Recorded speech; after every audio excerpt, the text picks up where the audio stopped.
All right, guys. So we're gonna get started with a few questions to get to know Shihan a little bit better. All right. So for starters, where are you from? I'm from Okinawa, Japan, and I'm born in 1949, October 7th. Okay, island called Kumejima. What was it like growing up there? Uh, we don't have much. It's a very small island, and also not many people live there. It's about 9,000 and 10,000 people at most that time. In Komijima or Okinawa? Kumejima. Oh, okay. Yeah. Like, tell us about your house. My house was very small. I have five sisters and one older brother, and grandparents, and my mom, my dad, and also we have one cousin live with us. Yeah, I've seen the house. It's pretty small. Yeah, it is very small. It was just one room, right? Actually, two room sleeping place. Oh, okay. So yeah, it was like tell us about what's the weather like there? Because I know there's like typhoon season and all that kind of stuff. Well, the summertime is very hot, and also, but August starting, sometime starting like January, and start getting windy, all kind of stuff. And by the time June, it's very, very hot. And typhoon season started July to September, sometime middle of October. And it's very, many typhoon comes, probably average about 20 a year. It's a lot. Yes. So for people that don't know what a typhoon is, can you describe what it's like? It's just like a small hurricane, but continuous wind go through sometimes like 4 or 5 hours and or more. As you stay inside a house, even you hear only the wind noise. That's all you hear. It's no electricity usually, and trees going down. And Kumezuma is more people have a sugar cane and rice field and stuff, usually about destroys. Yeah. So you grew up working in rice fields and sugarcane fields, yeah? Yes. Yeah, so for summer break and harvest season, we usually do that. So I got one funny story about the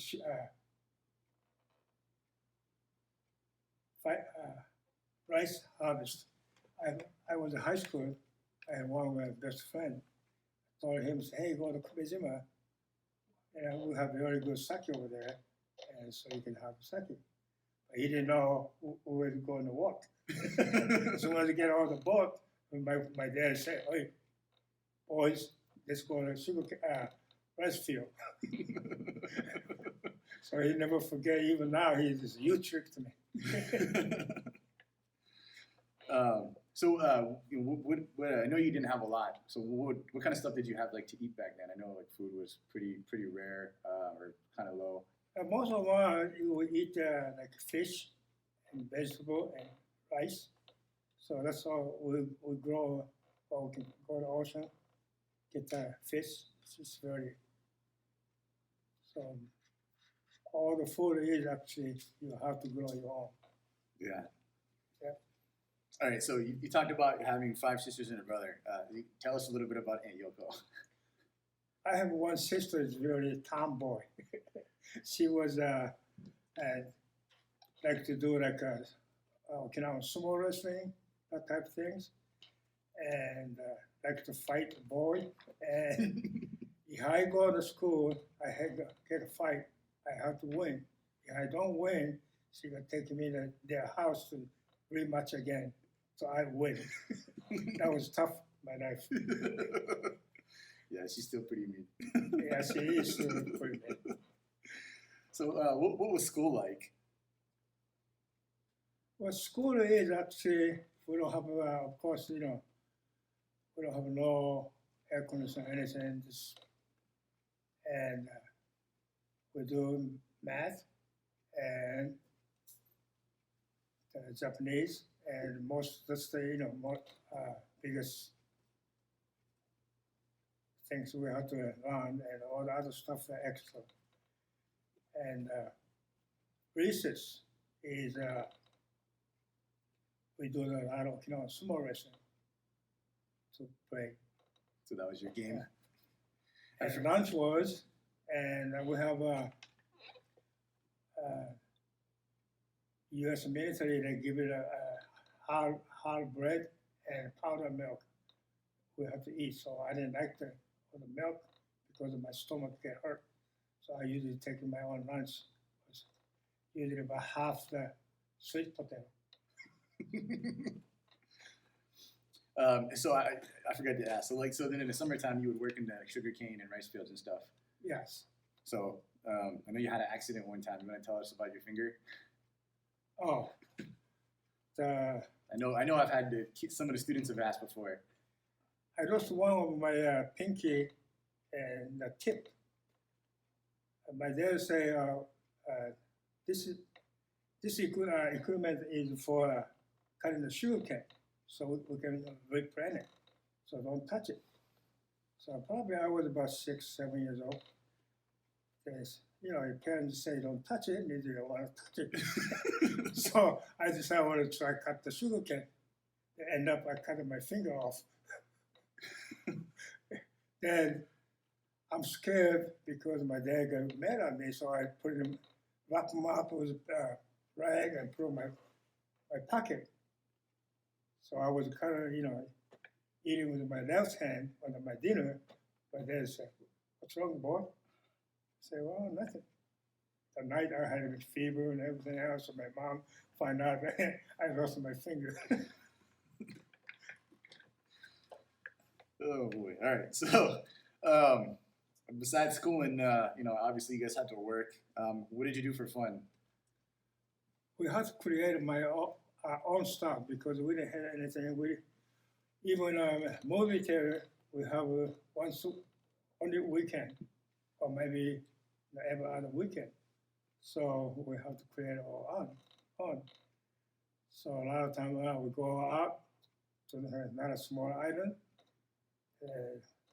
Summertime they have watermelon. We will try to get the watermelon. So, but the low tide you can walk over there. Then hours, hour and a half. So high tide comes, so we have to swim over.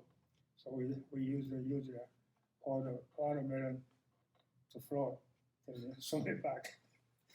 That was pretty fun for us. Tell us about the goat story. Goat story. We had a wild goat in the mountain. Some village people say, "Wow, that's pretty bad because they come and eat all of their vegetable garden and all the stuff." So we decided we're going to help them guys. We'll catch a goat for you. And we went first day we went to the mountain. We chased them.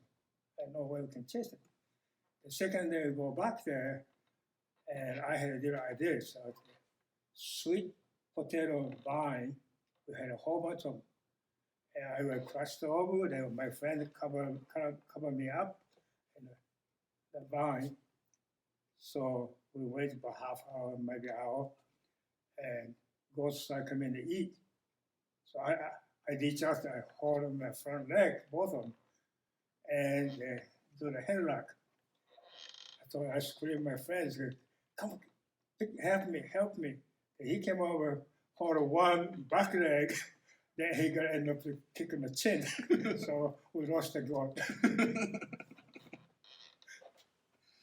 Yeah, so I guess there wasn't a lot to do, so you guys had to make your own game. Tell us about the pole game that you guys used to play. That was the most fun game for us because all the school, all the boys can do together. And usually about between 30 to 50 people in each team. And defense, offense we make. And post is about 8-inch diameter and maybe 10 foot tall. And defense people hold the post and protect the pole. And the offense people gotta go about 10, sometimes 15 people or more, and attack, take the ball down. So that was pretty good, and just every time, very hard to jump up and do that. But defense people, they can't use their hands, so you have to move your body to protect them guys.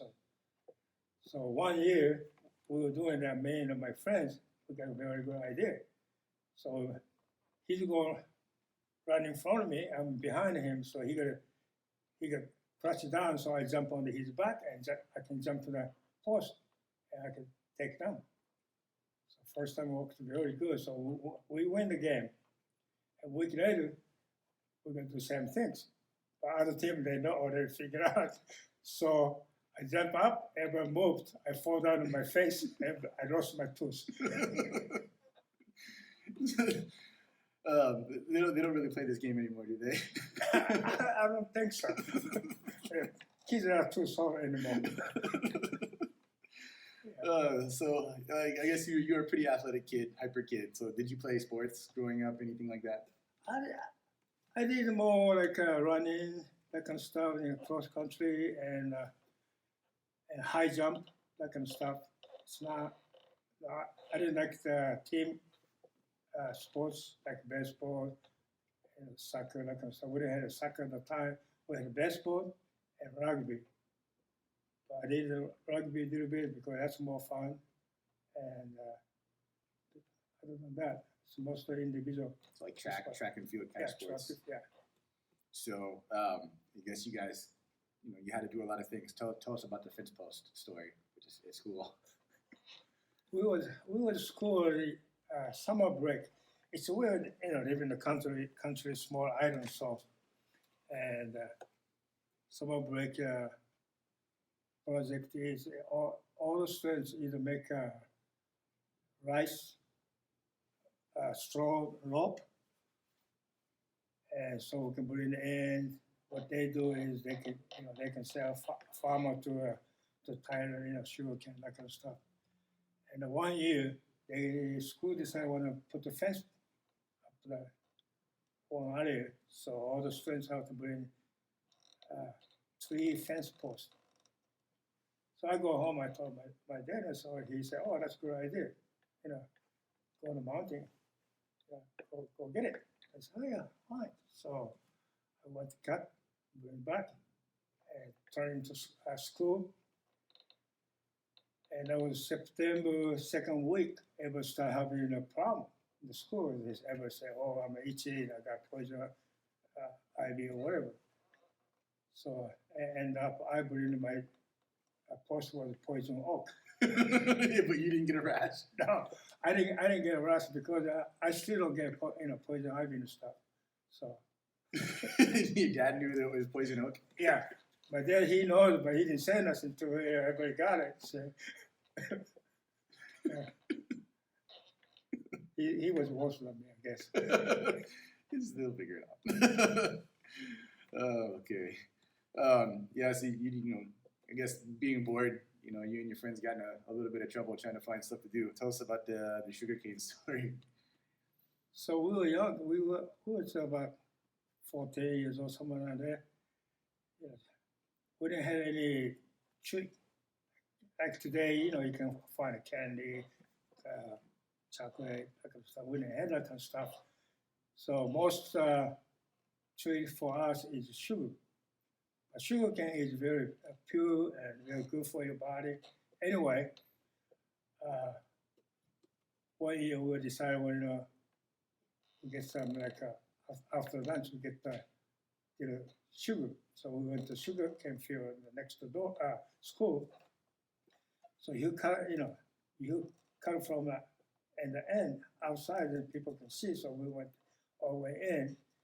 We did it. So it tastes good. So we just keep doing it for a couple of weeks. Then we had a big patch, all patch in a big field. And one day we went to the owner was there waiting for us. So we read it, and they told the school that we had a problem. We get a punishment, or the next season come out, so we have to pay 100 sugar 20. Okay, so and one more story to ask about. You know, for people that don't know, like Okinawa is like a chain of islands, right? Yes. So you guys have to go around. Yeah.